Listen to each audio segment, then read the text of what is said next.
Welcome to the history of insurance. Some 2,000 years before the birth of Christ, merchants in the Babylonian Empire were repeatedly falling victim to robbers on their long travels through inhospitable regions. This prompted them to join their caravans together into larger groups so that they could defend themselves more effectively. Before long, they went a step further. When one merchant suffered a loss on a joint trip, the loss would be shared among the others. The risk community laid the foundation of what we now call insurance. The seafaring nations were confronted with the full force of nature's power. As sea trade became more important, a form of insurance arose. A rich citizen bought a stake in the ship and its cargo, and received a share of the profit in return if the voyage was successful. In the event of a shipwreck, however, the investor would lose all his money. An early form of old age insurance or pensions arose in Europe in the 13th century. Citizens would hand over sums of money or a property to an abbey or nobleman, in return for which they would be paid a lifelong annuity.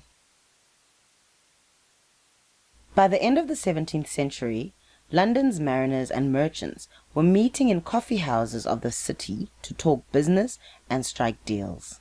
Around this time, the coffee house opened by Edward Lloyd in 1688 became a meeting place for transacting shipping insurance.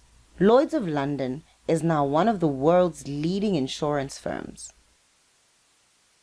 People have been concerned with losing their belongings to fire since time immemorial. When the 1666 Great Fire of London destroyed 4/5 of the city's centre, demand for fire insurance surged.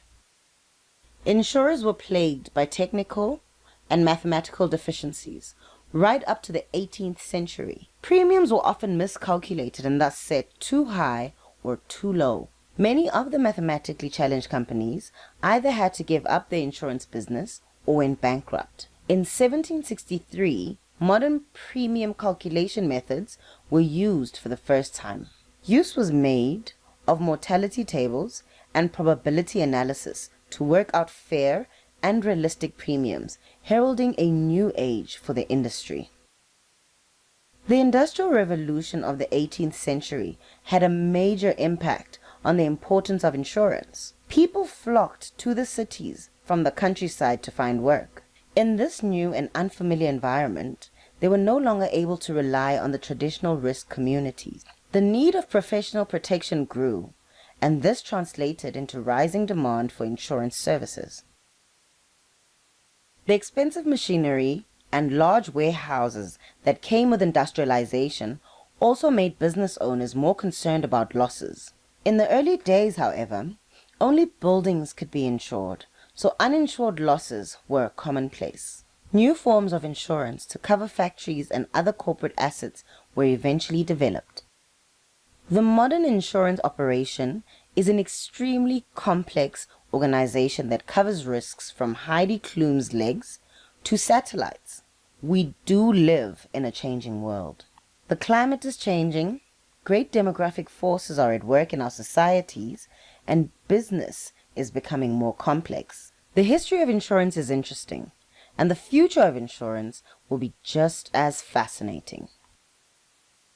Thank you for taking the time to watch our video. Don't forget, there are tons more learning experiences awaiting you at www.learnon.co.za.